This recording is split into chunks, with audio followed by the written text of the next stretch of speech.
Hi, I'm Tom, physiotherapist and osteopath. If you've seen my previous videos, you'll know that with my clients, I focus a lot on metabolic health, because having a balanced metabolism is a prerequisite for overall health, and especially for the prevention of chronic illnesses. Now, it doesn't always have to be about the typical chronic diseases like diabetes or heart disease. In a recent study, the investigators could show a causal relationship between metabolic risk factors and intervertebral disc degeneration. Disc degeneration is, as the name suggests, a degenerative process of the disc in between the vertebrae of our spinal column. It is thought to be one of the most common contributors to low back pain. And low back pain is the main reason why people come to see professionals like me, osteopaths, chiropractors, physiotherapists. It is the leading cause of disability worldwide, and it's estimated that about 80% of the people will have at least one low back pain episode in their life. So if you've never had low back pain, you're the exception. Normally, an episode lasts from a couple of days to a couple of weeks, but sometimes it takes longer, and many people also have recurring episodes. Unfortunately, some people suffer from chronic low back pain, which is a complex condition that is quite difficult to treat. But in most cases, low back pain is benign and perfectly manageable, although it's not always possible to find the culprit, because many different factors can play a role in its onset. Degenerative changes of the discs being one of them. Now, what are exactly those degenerative changes? Well, just like the wear and tear of our joints, the same can happen to our discs. The discs undergo some structural changes. A disc consists of two main parts: a more liquid center or nucleus, and a more solid outer ring, also called the annulus fibrosus. The disc is attached to the vertebrae above and beneath it with a cartilage end plate. In case of disc degeneration, the discs start to change in shape.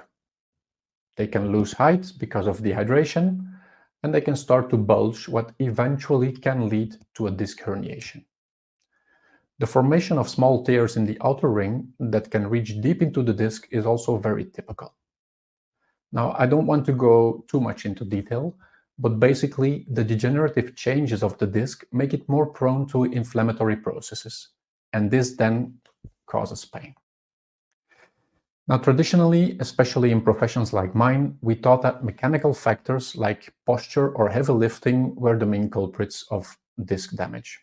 But research of the last couple of years doesn't seem to agree with that. In a new study that was published just a few months ago, the authors were able to show that there was a causal relationship between some metabolic risk factors and disc degeneration. The three most important risk factors are sleep disturbances, high blood pressure, and type 2 diabetes.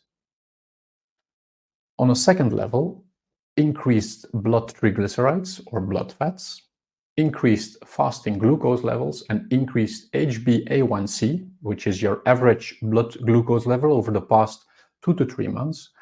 Those three factors increase the odds of getting disc degeneration significantly. So as you can see, nothing mechanic here. These results confirm again that if the internal environment of your body, your metabolism, the physiological processes, is not balanced, then your structure, being your joints, your muscles, the discs, will suffer. Another example of this that has been shown by various studies is the relationship between gut microbiome imbalances and intervertebral disc degeneration. They have found bacteria specific to the gut inside the degenerated discs. How is this possible? Well, in case of gut dysbiosis, or an imbalance between the good and the bad bacteria, the integrity of the mucosa barrier is compromised, also referred to as leaky gut. This would allow for some of the bacteria that are supposed to stay in the gut to pass through the gut barrier and travel to the discs with the bloodstream.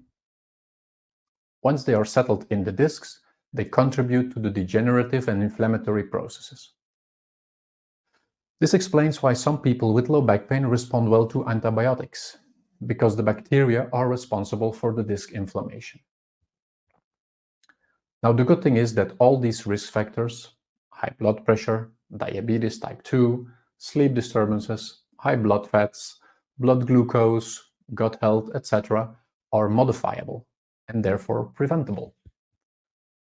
So if you suffer regularly from low back pain and manual treatment, exercise, and so on only provide temporary relief, it might be worth checking out these metabolic imbalances. It's important to understand that although you feel the pain in your joints and muscles, it's not always necessarily there that the treatment should start. If you want to know more on metabolic balance and the prevention of chronic illness or recurrent discomfort, sign up for my online class, clicking the link below. It's 100% free and no strings attached. I'll see you there. Bye-bye.